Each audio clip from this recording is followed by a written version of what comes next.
pas grave. Mais ce qui est grave et qui est vraiment écœurant, c'est que quand ça monte ainsi, ça remonte avec la substance de blanchiment. Or, la substance de blanchissement qu'on a utilisée, c'est le chlore, qui, au contact de l'eau qui est contenue dans son sang, se transforme en dioxine. Et la dioxine est hyper cancérigène. C'est la substance la plus cancérigène jamais isolée par l'OMS. C'est la dioxine. Ça ne blague pas. Dès que vous avez contact avec la dioxine, ne vous inquiétez pas, une tumeur peut se développer là-bas tout le monde.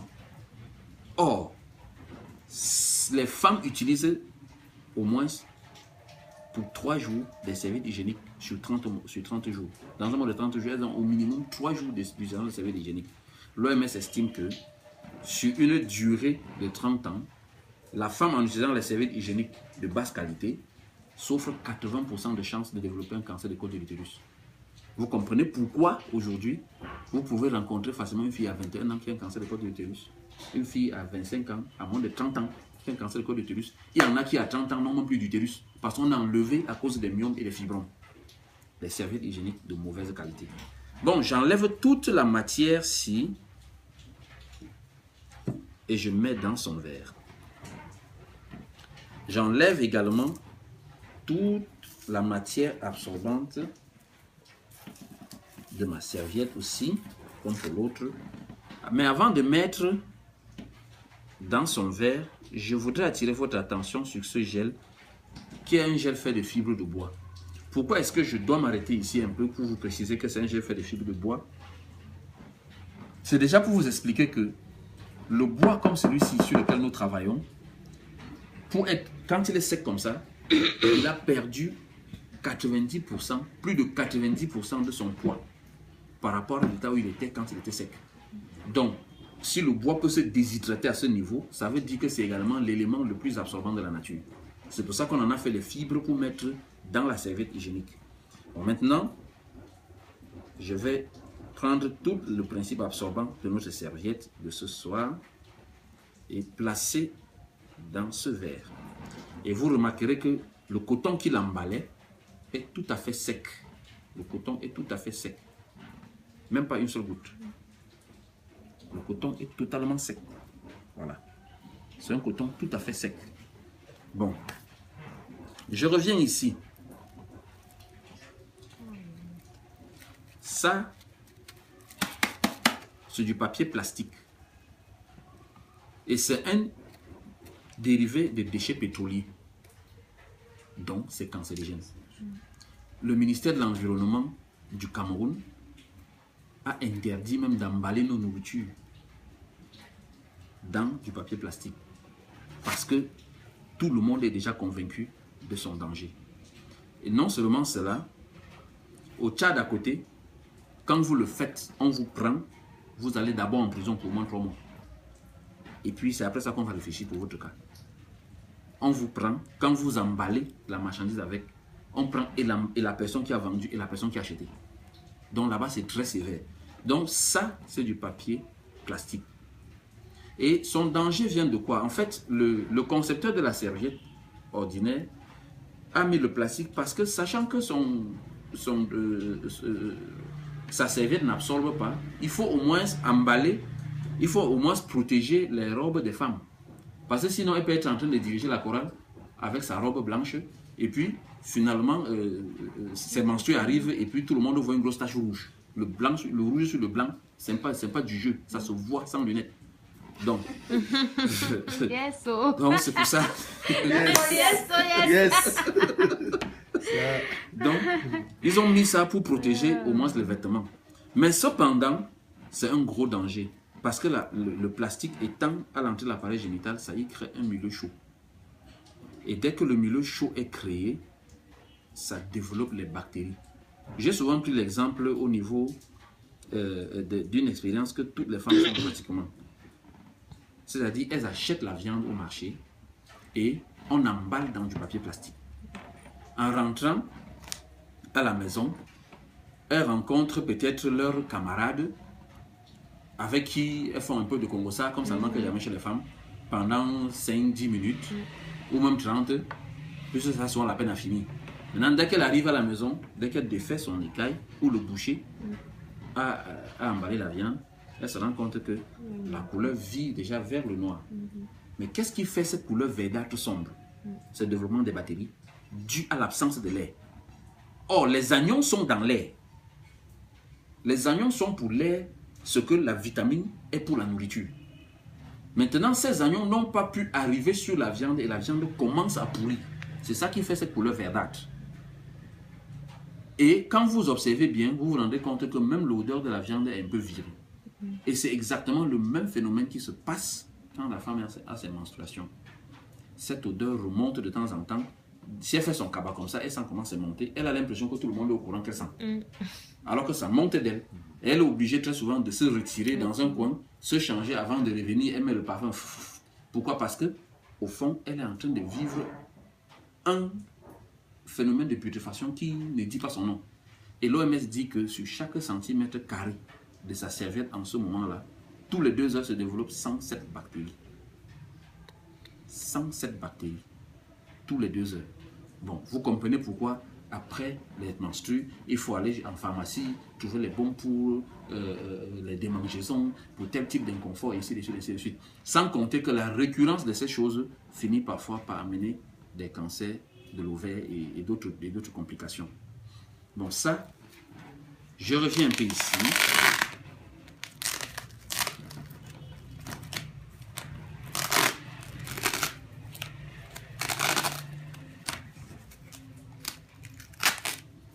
Ok. Vous remarquerez ici qu'il y a des petits trous. Il y a des petits trous là sur la serviette. Ces petits trous ont pour but de servir de grille d'aération. En plus de l'aération par la bande d'anion, qui est d'ailleurs très puissante et rafraîchissante, il y a les grilles pour l'air naturel, pour que la femme soit aérée. En réalité, quand une femme met nos serviettes, ma femme me raconte que quand elle met ça, c'est un peu comme si elle était sans caleçon. Elle est aérée, elle est ventilée. Bon, maintenant, ce n'est pas... Ce n'est pas comme... Ce n'est pas du papier plastique, en réalité. Regardez comment ça tire. Ça tire comme ça, pourquoi? Parce que c'est une gomme mâchonnable. C'est la même matière avec laquelle on fabrique le chewing-gum. Et en plus, si on enroule ainsi et on jette dans la nature, ça pourrit, ça se confond à la terre. Parce que notre serviette est totalement biodégradable. Donc, l'écologie ne peut pas nous poursuivre. Maintenant, de ce côté, on a une colle très agressive. C'est ça pourquoi vous remarquerez, je ne sais pas si vous l'avez remarqué, Pasteur, les femmes ont des sous-vêtements pour le moment de saignement et des sous-vêtements pour le moment de non-saignement. Pourquoi? Parce que quand elles utilisent les mêmes sous-vêtements, la colle-ci reste sous le slip. Et dès que ça reste, au moment de s'habiller, il n'y en a pas de problème. Au moment de l'enlever, ça la graisse. Ça s'accroche sur elle. Et dès qu'elle tire, ça la graisse, ça lui fait mal. Parfois, ça crée des irritations. Même cette colle-ci en elle-même, elle est composée des éléments très cancérigènes. Cette colle-ci. Et elle est très sauvage, agressive. Et puis, quand ça reste au milieu de son sous-vêtement, dès qu'elle s'assoit, c'est en contact avec directement ses parties intimes. Ce qui fait que c'est un problème assez grave. Maintenant, en dehors de cela, on a les protèges slip. Le protège slip, dont mon paquet est presque épuisé, est aussi emballé dans du papier alu, comme les serviettes hygiéniques. Et voici comment un protège slip se présente. Sa bande d'anion est plutôt blanche. Sa bande d'anion est plutôt blanche. Et il est conseillé de mettre de l'eau dessus pour une femme après avoir passé sa période de menstru. Elle met ça dans son slip de manière à ce que la bande d'anion se retrouve à l'entrée de son appareil génital. L'eau qui est dessus permettra donc aux anions de se détacher et de continuer le travail qui a été commencé et qui n'a peut-être pas été achevé pendant la période des règles. En réalité, hygiéniquement, personne ne devait rester sans protéger slip. Bon, ça, c'est pour la jeune fille. Maintenant, il y a des mamans qui ont déjà atteint un certain âge et qui n'ont plus de règles. Ces personnes-là ont déjà expérimenté l'arrêt de certaines hormones qui ne fonctionnent plus.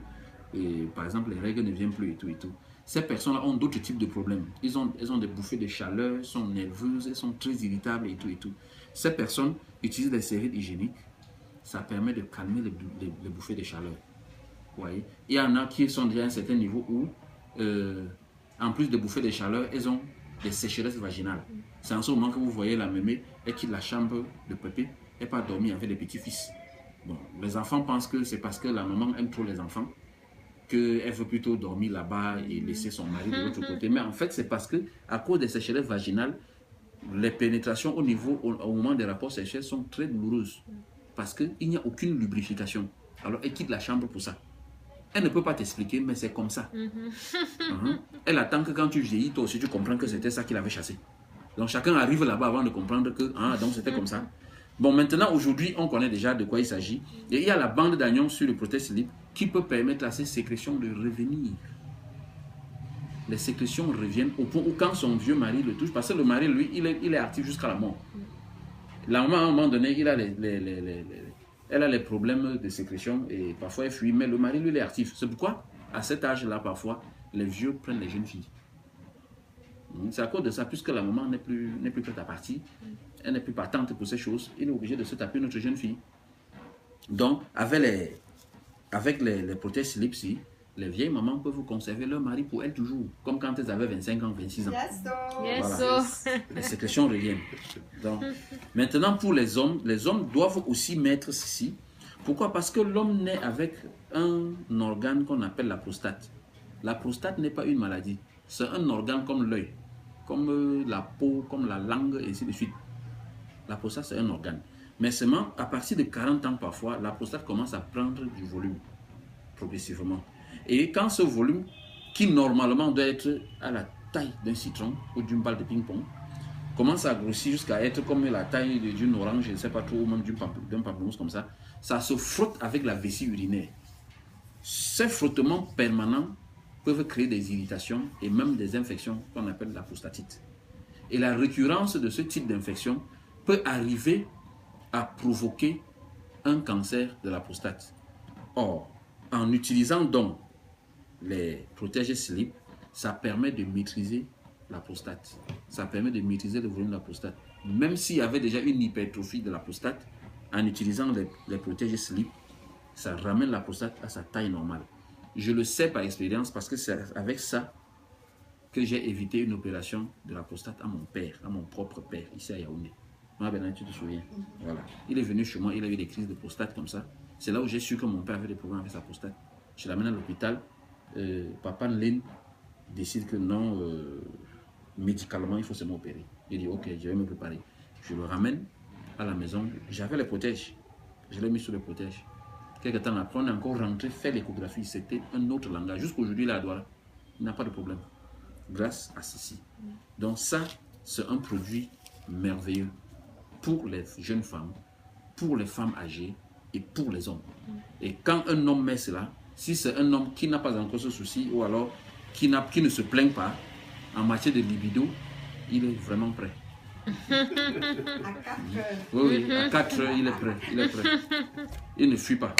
Bon, maintenant, quand nous revenons sur nos vers, vous vous rendez compte que la femme qui a porté la serviette hygiénique classique, la serviette hygiénique X, comme on va appeler comme ça, elle baigne dans ses sécrétions toute la journée. Et ce n'est pas tout. Ces sécrétions sont mêlées à la dioxine qu'elle absorbe par son appareil génital. Et il est prouvé que quand la dioxine rentre dans le corps, ça sort après 7 ou 11 ans, pas avant. Le temps de créer tout ce que ça peut créer comme cancer, de sein, d'utérus, de l'ovaire et tout et tout. Or, de ce côté, nous avons un verre totalement sec. Totalement sec. Totalement sec. Et même maman qui vient d'être touchée n'est pas mouillée. C'est pas mouillé. C'est pas mouillé. C'est du gel. Donc la femme met une serviette le matin, elle oublie. Elle oublie, elle ne se rappelle même plus. Elle oublie. C'est le soir, quand se lavant peut-être, après être rentrée du travail, elle dit, ah, j'avais la serviette. Mais elle a oublié.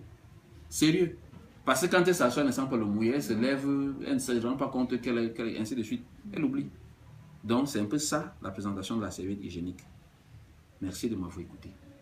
Yes, so.